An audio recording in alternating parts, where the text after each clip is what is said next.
Bonjour à toutes et à tous et bienvenue pour un nouvel épisode podcast et vidéo podcast d'EWI. Avant de commencer cet épisode, je vous invite à aller sur mon site internet ewionline.com où vous pourrez télécharger un manuel gratuit que j'ai créé spécialement pour vous. En échange, vous recevrez une fois tous les 15 jours une newsletter de ma part. Dans cette newsletter, j'essaie vraiment de vous donner encore plus de contenu, encore plus d'informations, d'astuces pour l'apprentissage du français.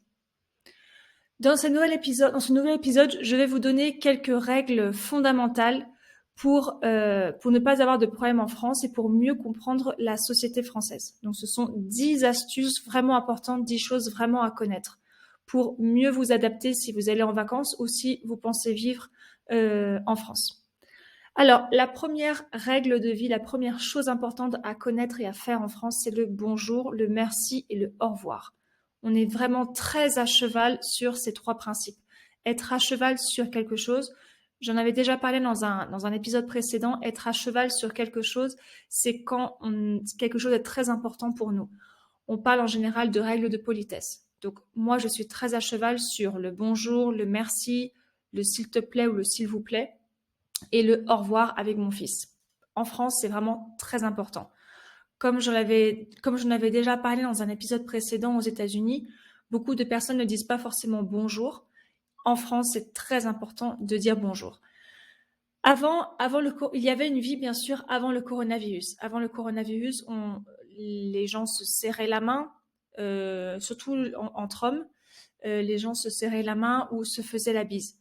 J'étais un petit peu choquée quand je suis allée en France à Noël. Maintenant, beaucoup de gens se disent bonjour de loin ou alors juste avec les mains, mais ils ne se serrent pas la main complètement. Au Mexique, c'est aussi la même chose. Ça dépend des personnes, mais je le vois dans la famille de mon mari. Beaucoup de personnes ne prennent plus dans les bras. Vous savez qu'au Mexique, les gens sont très chaleureux, donc on prend dans les bras, on fait la bise. Mais maintenant, beaucoup de personnes, pour garder leur distance, vont juste se dire bonjour de loin, ou alors je sais pas comment on dit, vont prendre le poing et vont se cogner les poings comme ça. Bon, moi personnellement, ça ne me plaît pas du tout.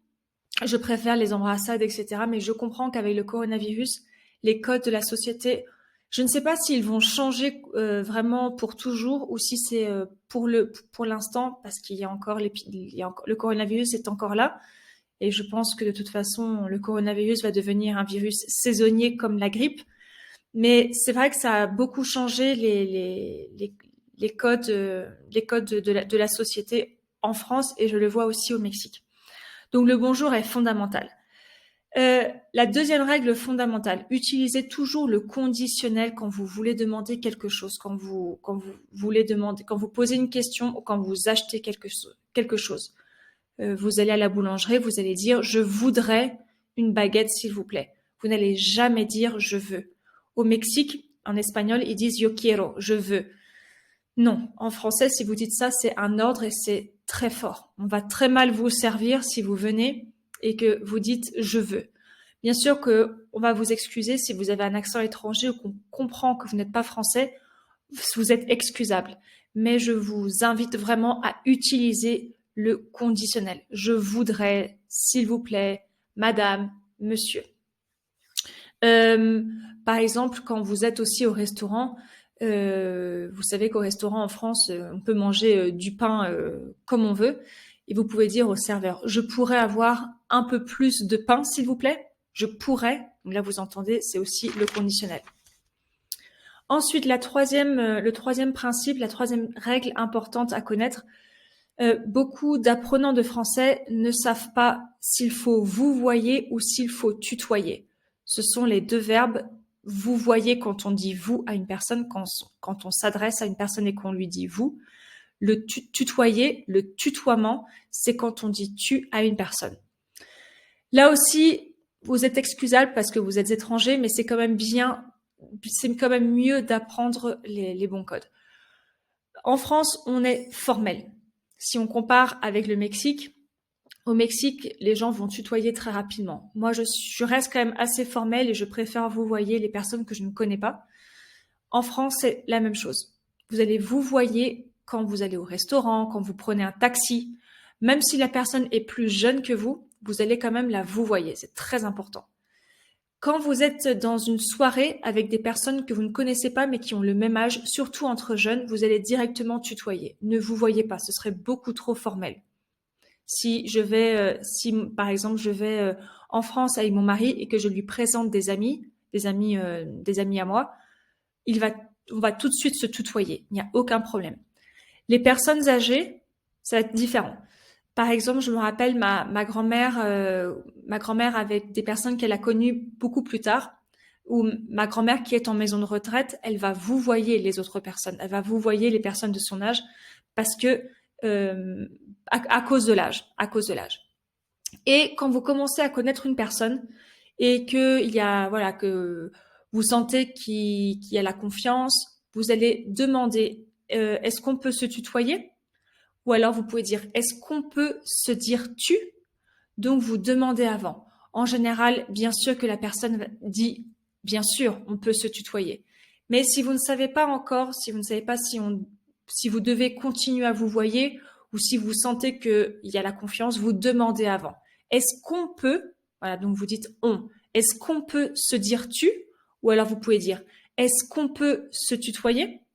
Par exemple, c'est ce que je fais avec la majorité de mes élèves, surtout les élèves plus âgés. Quand je sens qu'on se connaît plus, je vais demander est-ce qu'on peut se tutoyer? Et il y a un seul élève qui m'a dit non, je préfère qu'on continue à se vouvoyer, tout simplement parce qu'il sait que quand il ira en France en vacances, il utilisera beaucoup plus le vouvoiement que le tutoiement. Et je trouve ça totalement logique. Donc voilà, c'est vraiment, on va demander avant est-ce qu'on se tutoie. Par exemple, pour vous donner un ordre d'idée, moi je vouvoie mes beaux-parents. Donc même avec des ex-beaux-parents français que j'ai eus, je les ai toujours vouvoyés. Ça c'est plutôt culturel, ça vient de ma famille. Moi j'ai toujours vu ma mère vouvoyer mes grands-parents, donc ses beaux-parents. Et donc moi je répète un petit peu la même chose. C'est vraiment au cas par cas. Mon beau-frère tutoie ma mère. Donc c'est vraiment au cas par cas. Quatrième règle à connaître. Si vous êtes invité chez un Français, essayez de respecter le quart d'heure français. Pour laisser le temps, alors à la base, cette règle de vie, ce principe, ça a été créé pour laisser le temps à la femme. Donc en général, avant, c'est la femme qui cuisinait et qui préparait le dîner ou le déjeuner. Ça laissait le temps à l'hôtesse d'aller se maquiller, d'aller se pouponner. Se pouponner, c'est se maquiller, de se préparer, de se maquiller. Donc c'est le quart d'heure français. En général, c'est une règle qui est assez respectée. Essayez de ne pas arriver plus tard que 15 minutes parce que là, on pourrait le prendre comme un manque de respect. Donc n'arrivez pas comme au Mexique avec une demi-heure, une heure plus tard. Là, c'est vraiment, on vous considère comme une personne vraiment très grossière. Donc si vous ne voulez pas prendre de risques et ne pas perdre d'amis, respectez le quart d'heure français. Essayez de ne pas non plus arriver pile à l'heure parce que ça stresse un petit peu. D'accord? Si vous arrivez à l'heure, il n'y a pas de problème, mais n'arrivez surtout pas 15 minutes. Par exemple, si vous êtes invité à 19h, n'arrivez pas à 19h30. Là, c'est trop. Ce qui se fait beaucoup quand vous êtes invité chez quelqu'un, vous demandez si vous apportez quelque chose. Ça, c'est vraiment très important. Vous pouvez demander, est-ce que vous voulez que j'apporte quelque chose? Ou alors, est-ce que tu veux que j'apporte quelque chose? En général, ce qui se fait, la personne va dire poliment, non, n'apporte rien. C'est quand même mieux d'apporter quelque chose. Apporter une bouteille de vin, une bouteille de vin rouge, en général, ça se fait beaucoup, une bouteille de vin rouge. Si vous savez qu'au dîner, il y aura un poisson, vous pouvez apporter une bouteille de vin blanc parce qu'en général, le vin blanc accompagne bien le poisson. Vous pouvez aussi apporter un bouquet de fleurs si vous ne voulez pas vous tromper, si vous ne savez pas si la personne qui vous invite boit de l'alcool, vous pouvez apporter un bouquet de fleurs. Ça se fait un petit peu moins, mais vous pouvez le faire. Apporter des chocolats, mais bon, ça aussi, on ne sait pas si vous ne connaissez pas votre hôte, c'est un peu plus compliqué, mais ça se fait énormément. Ce qui se fait beaucoup, c'est d'apporter le dessert. Par exemple, la personne vous dit non, on n'apporte rien, ou alors oui, tu peux apporter le dessert. Vous pouvez faire un dessert ou vous pouvez aller chez le pâtissier pour acheter un gâteau. Ça se fait énormément. Vous pouvez acheter un gâteau pour plusieurs personnes, si vous savez combien vous êtes au total, un gâteau pour 6 personnes, pour 8 personnes, ou alors vous pouvez aussi acheter des petites pâtisseries individuelles. Ça se fait aussi énormément. Ensuite, cinquième chose à connaître, cinquième principe. Vous êtes en France et vous êtes avec quelqu'un. Vous êtes intéressé par une femme ou par un homme et vous commencez à sortir ensemble. Ça ne se fait pas en France de demander est-ce que tu veux sortir avec moi? Ça, c'est vraiment les enfants, les adolescents qui le font. D'accord? Je me rappelle qu'il y a peut-être un garçon qui me l'a demandé quand j'avais 14 ans. Donc imaginez. Ne dites surtout pas ça. Je sais qu'au Mexique, c'est totalement différent. Au Mexique, il faut formaliser la relation pour savoir si c'est une relation sérieuse. Donc, on va te demander, est-ce que tu veux être mon copain ou est-ce que tu veux être ma copine? Si vous le traduisez littéralement en français, donc ça donne ça. Et c'est extrêmement infantilisant. C'est vraiment les enfants ou les adolescents qui le disent. Donc, surtout, ne demandez jamais à une personne s'ils veulent sortir, si vous voulez sortir ensemble. J'en parlerai plus en détail dans l'épisode prochain. Ensuite, sixième chose à connaître. Quand vous êtes dans le train, essayez de parler bas. Je me rappelle quand j'habitais en Angleterre, je prenais souvent le train et j'étais choquée de voir les Anglais parler aussi fort. Et je trouvais ça extrêmement gênant, surtout quand on veut se reposer ou lire un livre. Les Anglais parlaient très très fort. En France, en général, bien sûr, pas tout le monde, mais en général, on parle bas. Si vous allez dans un train, vous allez entendre des gens parler, mais en général, on va parler assez bas. Donc, je vous conseille de faire la même chose. Si vous voulez recevoir un appel ou si vous voulez appeler, sortez de votre wagon. Ça aussi, c'est très important. Mettez votre téléphone en mode silencieux ou en mode silencieux. Ou alors, si vous voulez prendre un appel, sortez du wagon. Ça, c'est vraiment très important parce que si vous recevez un appel et que vous parlez très très fort, les gens vont vraiment vous regarder méchamment. On va vous dire mais c'est qui celui-là? Pour qui il se prend? Ou pour qui elle se prend? Il y a un changement, il y a des nuages, donc vous allez voir que la lumière va changer. Bon, pour les personnes qui me regardent sur YouTube. Ensuite, la 7e règle à savoir. Quand vous êtes en France, vous n'êtes pas obligé de laisser un pourboire au serveur ou à la serveuse. Un pourboire, c'est ce que vous donnez donc au serveur à la fin, quand vous avez payé, vous lui laissez quelque chose sur la table. Ce n'est pas obligatoire. Je sais qu'au Mexique, c'est très important de le faire. Aux États-Unis, vous êtes obligé. On ne vous laisse pas le choix. D'ailleurs, bon, vous avez toujours le choix, bien sûr, mais sur le ticket de caisse, sur l'addition, pardon. L'addition, c'est ce que vous demandez quand on doit payer au bar, au café, au restaurant. Sur l'addition aux États-Unis, on vous calcule directement le prix avec le pourboire. Si vous voulez donner un pourboire de 10%, bon, en général, on propose un pourboire. Les pourboires sont proposés à partir de 15%. Ça dépend des villes. 10%, 15%, 18%, etc. Donc là, c'est vraiment, on est obligé. Même si on n'a pas vraiment aimé le service ou le repas, c'est très mal vu de ne pas laisser de pourboire parce que les serveurs ou les serveuses ont un tout petit salaire. En France, les serveurs ont déjà un salaire, donc vous n'êtes pas obligé de le faire. Donc c'est bien si vous le faites, mais c'est vraiment pas obligatoire. Au Mexique, on laisse toujours un pourboire aussi parce que les salaires sont très très bas ici. Ensuite, la 8e chose, la bise. Alors, comme je vous le disais précédemment, avec le Covid, ça a changé, les règles de vie ont changé. La bise est quelque chose qui est un petit peu compliqué. Il y a un sketch qui est super d'un comique anglais qui s'appelle, je crois, John Taylor. Je crois qu'il s'appelle comme ça. Je vais regarder et je vous mettrai ça dans la présentation du podcast et de la vidéo. Et c'est un humoriste anglais, mais qui parle comme un Français. Il a grandi pendant très longtemps en France. Il est retourné en Angleterre, mais si vous l'entendez parler français, il n'a aucun accent. Et c'est pour ça que parfois des Français le regardent bizarrement parce qu'il peut se tromper de temps en temps entre le féminin et le masculin. C'est comme si c'était un Français qui allait dire « je voudrais une croissant, s'il vous plaît ». Voilà, tous les Français savent que croissant, c'est masculin.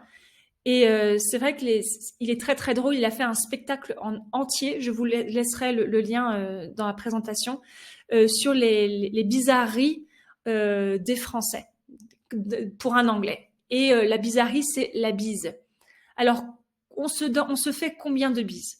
Et tous les Français vont dire, bah ça dépend. Et c'est vrai. En général, on fait 2 bises. On fait 2 bises, mais on peut faire une. Moi, à mon époque, on n'en faisait qu'une. Je sais que ma sœur, au lycée, quand elle était au lycée, elle en faisait 2. Ça, c'est des effets de mode. Dans le sud, on peut en faire 3 ou on peut en faire 4. Donc, c'est vrai que c'est assez compliqué la bise. Il faut suivre le rythme. Si vous voyez que la personne fait 2 bises, vous essayez de suivre et vous lui faites 2. D'accord? Donc, faites bien attention, mais c'est vrai que ça peut être très gênant si vous essayez de faire 2 bises et la personne s'en va après la première bise. C'est vrai que ça peut être assez gênant. Ça m'est arrivé et ça arrivé à tout le monde en France. Mais c'est vrai que ça dépend aussi des régions et ça dépend de la famille. Moi, j'ai des vieux oncles de ma famille qui vont faire 4 bises. Alors pourquoi, je sais pas, mais c'est comme ça. Mon grand-père, je sais que je lui fais seulement une bise. Ça, c'est comme ça. Ma sœur, je crois que je lui fais 2 bises, mais je ne me rappelle plus, je sais plus. Je crois que je lui fais 2 bises. À Paris, je crois qu'ils font 2 bises. La 9e chose très importante, c'est la franchise. C'est vrai qu'on peut être critiqué, les Français, à être trop franc, à être trop direct. Pour nous, au contraire, c'est plutôt quelque chose qui est positif. Je me rappelle en Angleterre, ça m'agaçait un petit peu quand j'étais fille au père. J'étais fille au père dans une famille anglaise de 4 enfants et bien sûr, je faisais souvent du babysitting le week-end. Tout à fait normal, c'était mon travail. Et la mère de la famille, au lieu de me dire Virginie, est-ce que tu pourrais rester samedi soir pour garder les enfants? Alors ça, en français, il n'y a aucun problème en France de dire ça. Mais elle ne me disait pas ça directement. Elle me disait, est-ce que je ne sais plus comment elle me disait, c'est would you mind? C'était pas du tout franc, c'était pas du tout direct. Et moi, ça m'agaçait un petit peu parce que au finalement, qu'est-ce qu'elle me demandait? C'était même pas me demander, je vivais chez eux, c'était mon travail. Elle me disait, tu restes samedi soir pour travailler, pour rester avec les enfants. Et en France, c'est vrai qu'on est beaucoup plus direct. Au Mexique, c'est la même chose. Au Mexique, pour ne pas vexer la personne, on ne va pas dire non. Combien de fois j'ai invité des personnes chez moi et pour des fêtes en particulier et les personnes n'arrivaient pas. Et j'en avais déjà parlé dans un email, dans un podcast et un épisode précédent. Et nous, on va mal le prendre. On va mal le prendre parce que pour nous, c'est ne pas être franc. Il faut dire la vérité. Bah non, je viens pas le week-end prochain parce que j'ai déjà quelque chose à faire, ou alors non, je vais pas venir ce soir parce que je suis fatiguée. Il n'y a aucun problème en France. Vous pouvez dire les choses de manière franche. On ne va pas se vexer. D'accord? Donc ça, c'est aussi très important. La dernière chose aussi que je vois surtout sur Instagram ou sur les réseaux sociaux, nous, en France, on est plutôt réservé. Par exemple, vous allez voir beaucoup, bon après Facebook, c'est vrai que c'est un peu archaïque maintenant. Bon, moi j'utilise toujours, mais je sais qu'il y a beaucoup de personnes comme ma sœur qui n'utilisent pas du tout, qui n'utilisent plus tout Facebook. Ma sœur est beaucoup plus jeune que moi. Mais c'est vrai que sur les réseaux sociaux au Mexique et aux États-Unis, je l'ai vu. Par exemple, pour la fête des mères. Ah, je fais un post pour la meilleure mère du monde que je puisse avoir. Je t'aime, maman, tu es la meilleure. Bon, déjà, je trouve ça un peu pénible parce que bien sûr que les gens ne le pensent pas. Ils ne vont pas dire ah ma mère est meilleure que toi, est mieux que toi. Bon, bien sûr ça signifie pas ça, mais je trouve ça un petit peu con parce que bon ben est-ce que tu penses vraiment avoir la meilleure mère? Tu connais pas la mienne. Bon, je sais que c'est un petit peu stupide ma manière de penser, mais c'est pour nous, les Français, on va pas forcément publier quelque chose sur une photo avec notre père ou notre mère en disant que c'est les meilleurs. C'est très hyperbole, c'est très exagéré. Aux États-Unis, c'est très exagéré. Le style en général, beaucoup de superlatifs. Et nous, en France, c'est totalement le contraire. On est plus dans la réserve. On est plus dans la litote. Voilà. La litote, c'est la figure de style qui permet d'exprimer moins pour en dire plus. Ça, on l'apprenait au lycée. La litote, c'est en dire moins, exprimer moins, dire moins pour comprendre. Ah, pardon. En dire moins pour en dire plus. Vous voyez ce que je veux dire? Par exemple, un exemple de litote en français, c'est pas faux. Ou alors, est-ce que c'est bon ce que tu manges? Ouais, c'est pas mauvais. Vous voyez, c'est la litote. On va pas dire ah c'est super bon, j'adore. Voilà, on est plus, bien sûr que ça existe, mais c'est vrai qu'on est quand même beaucoup plus dans la réserve en français. Donc, si vous voulez être plus français, vous adapter au style français, essayez d'utiliser le plus que possible la litote, la figure de style de la litote. Voilà pour cet épisode de podcast qui, j'espère, vous a plu et vous aidera dans votre apprentissage du français. Je vous souhaite une excellente semaine et à très bientôt.